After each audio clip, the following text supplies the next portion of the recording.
Sir Syed Ahmad खां एवं अलीगढ़ आंदोलन। Sir Syed Ahmad खां आधुनिक शिक्षा एवं पाश्चात्य ज्ञान के क्षेत्र में मुसलमानों के पिछड़ेपन को दूर करने के लिए आजीवन संलग्न रहे। उनका प्रमुख लक्ष्य मुसलमानों के कुलीन वर्ग को बदलती हुई परिस्थितियों के अनुसार ढालकर पाश्चात्य शिक्षा के प्रति आकर्षित करके उनका सामाजिक एवं राजनीतिक उत्थान करना था। उनकी धार्मिक मान्यताएं वे कुरान को इस्लाम का आधार मानते थे। इनकी व्याख्या उन्होंने वैज्ञानिक प्रकाश में की। बाइबिल और कुरान पर टीका लिखाएं ऐसे on on the life of Muhammad का लिखा। वे आधुनिक वैज्ञानिक चिंतन से प्रभावित थे और इस्लाम को भी सामंजस्य स्थापित करना चाहते थे। वे धार्मिक सौहार्द के समर्थन तथा हिंदू मुस्लिम एकता के आकांक्षी थे। सामाजिक सुधार। सैयद अहमद खां ने इस आंदोलन के माध्यम से मुस्लिम समाज की कई कुरीतियों को दूर करने का प्रयास किया। उन्होंने स्त्रियों में प्रचलित पर्दा प्रथा एवं शिक्षा का प्रसार करने का प्रयास किया। बहु विवाह एवं आसान तलाक में निंदा की। वे पीर मुदरी प्रथा के विरोधी तथा दास प्रथा के भी विरोधी थे। शिक्षा के क्षेत्र में आधुनिक अंग्रेजी शिक्षा पर जोर दिया। वे वैज्ञानिक शिक्षा के हितमयी थे। 1875 में अलीगढ़ में एक स्कूल की स्थापना की जो 1877 में एंग्लो मोहम्मडन ओरिएंटल कॉलेज के रूप में विकसित हुआ। आगे चलकर यही अलीगढ़ मुस्लिम विश्वविद्यालय बना। 1864 में साइंटिफिक सोसाइटी की स्थापना की जो अंग्रेजी पुस्तकों का उर्दू अनुवाद प्रकाशित करता था। मुस्लिम समाज सुधार के उद्देश्यों को एक दुर्ग पत्रिका तहजीब उल अखलाक निकाली। 1857 के विद्रोह में the case of the Indian revolt नामक पम्फलेट प्रकाशित किया। राजनीतिक सुधार।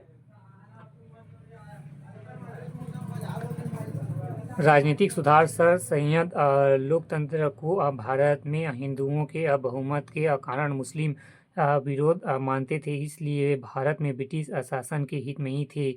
उन्होंने मुसलमानों की सलाह दी कि वे कांग्रेस से दूर रहे एवं ब्रिटिश शासन के प्रति वफादार रहें। इसलिए उन्होंने कांग्रेस के प्रतिद्वंदी संगठन के रूप में मुसलमानों को साझा एवं राजनीतिक मंच प्रदान करने के लिए 1886 में वार्षिक ऑल इंडिया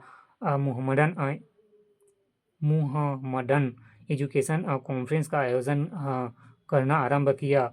1888 में कांग्रेस विरोध के लिए यूनाइटेड इंडियन पेट्रियोटिक एसोसिएशन बनाया। 1893 में मुहम्मडन Anglo oriental defence association of upper India का गठन किया। सर सैयद के प्रयासों से अलीगढ़ शीघ्र ही मुस्लिम शिक्षा एवं सामाजिकता राजनीतिक गतिविधियों का केंद्र बन गया। अंततः उन्होंने आंदोलन को अलीगढ़ आंदोलन कहा जाता है। चिराग अली,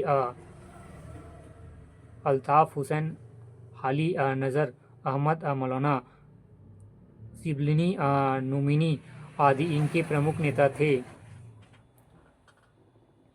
अलीगढ़ आंदोलन जो आरंभ में मूलतः सुधारवादी था, आगे चलकर इस आंदोलन में मुस्लिमों को एक अलग वर्ग के रूप में प्रस्तुत किया, जिसे सांप्रदायिकता और पृथकवाद को बढ़ावा मिला और कालांतर में इसके परिणाम बड़े भयंकर हुए।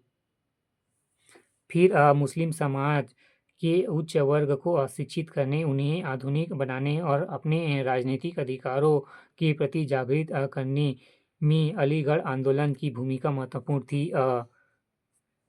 Theodore Beck Anglo Muhammad Oriental College Aligarh में 1883 में 1899 तक प्राचार्य थे। इस पद पर रहते हुए उन्होंने मुस्लिमों में भय एवं पृथकता की भावना को प्रोत्साहित किया।